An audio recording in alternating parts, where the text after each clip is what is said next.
Welcome to our brand new podcast series, Next Medical Affairs. We all know how crucial medical affairs are, and especially in recent years, we witnessed a clear spotlight on medical affairs. Some say that we try to commercialize the medical affairs department and somehow make it commercial toxic. Some believe that medical affairs should evolve and change since that is the only way to go. That is why, for the very first episode, we have chosen Liz Clark, who has 20 plus years experience in medical affairs.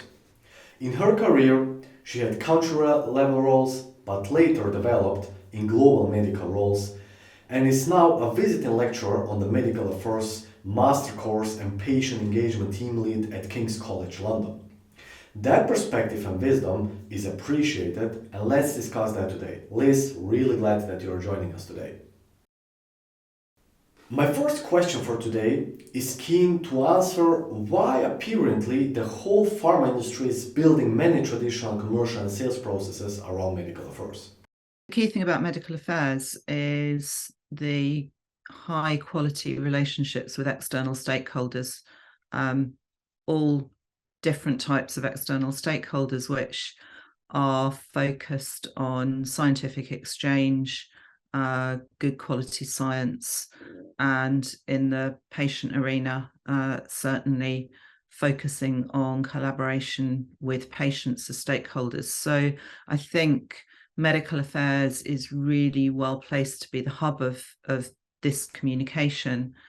During COVID, we saw that clinicians who were pressed for time were wanting to see people from medical affairs rather than commercial colleagues. And I think that was a signal that came to Pharma that it would make sense to continue to invest and develop the medical affairs relationships.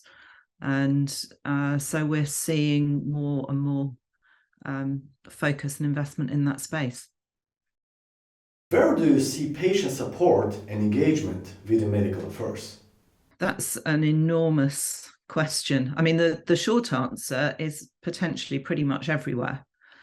And I think that's about seeing patients as collaborators and co-creating and co-designing along with medical affairs for all sorts of activities. So you could think specifically about patient support activities, patient activation, shared decision making.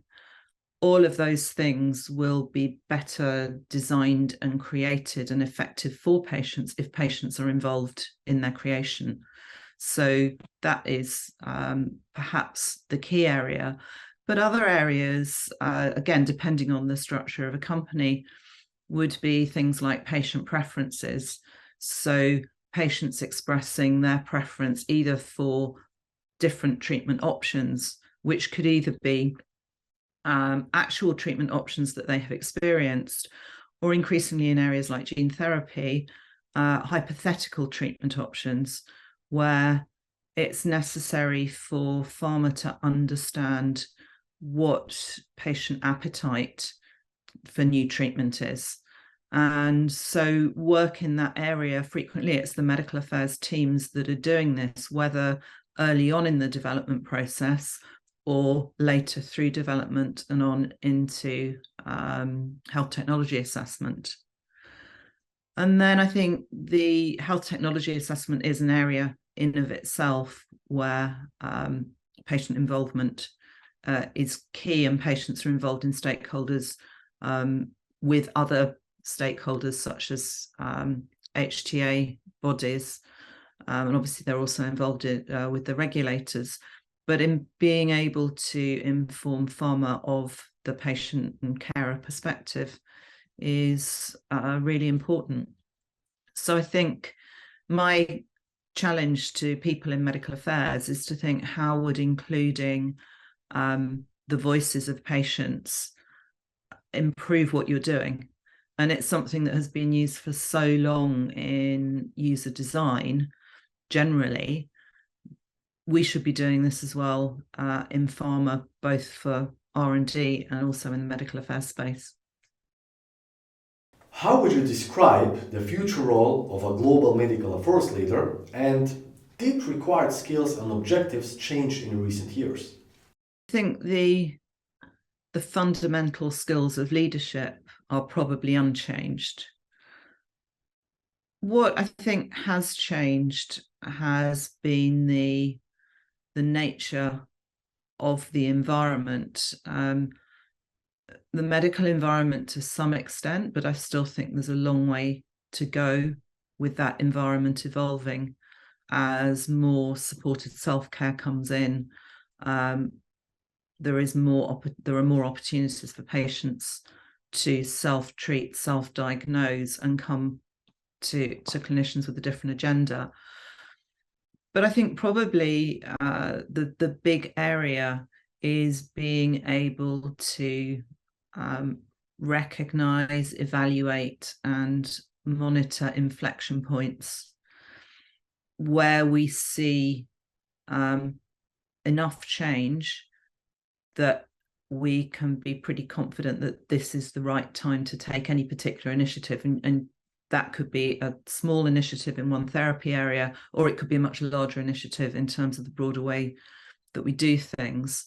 So I think, signal detection used to be the realm of pharmacovigilance. I think now, in a much broader generic sense, recognizing the signals of change in the healthcare marketplace, in all of the innovation that digital will bring, and recognizing the appropriate point at which to test and develop strategies will be key.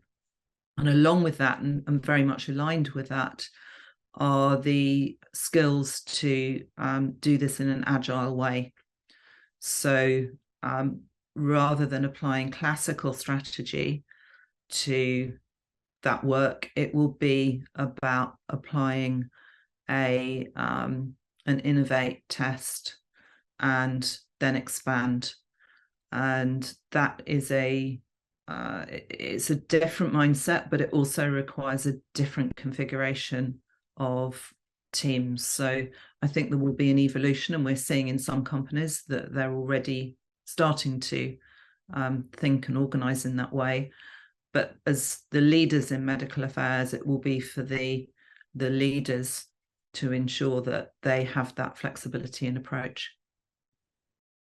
Liz, great pleasure to have you today, and looking forward to another discussion. I look forward to it too. Thank you, Dario.